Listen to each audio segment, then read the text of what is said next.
कर्जतमध्ये एका पत्रकार आणि त्यांच्या मित्रावर झालेल्या प्राणघातक हल्ल्याच्या घटनेत पोलिसांनी अखेर 3 हल्लेखोरांना अटक केली आहे। ही घटना पत्रकारितेच्या कामाशी संबंधित व्यक्तींच्या सुरक्षिततेवर मोठा प्रश्न निर्माण करते। 1 ऑगस्ट 2025 रोजी पत्रकार प्रथमेश कुडेकर आणि त्यांचे मित्र मयूर रणदिवे कर्जतच्या चारफाटा चौकात होते। अचानक 7 जणांच्या एका टोळक्याने त्यांच्यावर लोखंडी रॉड आणि लाकडी दांड्यांनी निर्दयीपणे हल्ला केला। या हल्ल्यात प्रथमेश गंभीर जखमी झाले आणि त्यांना तातडीने रुग्णालयात दाखल करण्यात आले, जिथे त्यांच्यावर उपचार सुरू आहेत। घटनेच्या 14 दिवसांनंतर पोलिसांनी तपासाची गती वाढवली।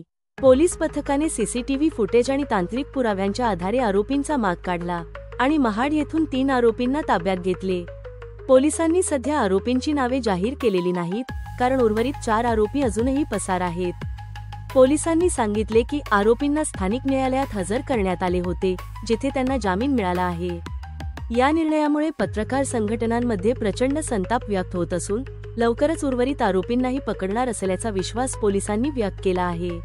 पत्रकारांना त्यांच्या कामादरम्यान कोणत्या धोक्यांना सामोरे जावे लागते? पोलिसांची जलद कारवाई कौतुकास्पद असली तरी आरोपींना मिळालेल्या जामिनावर प्रश्नचिन्ह उभे राहत आहे।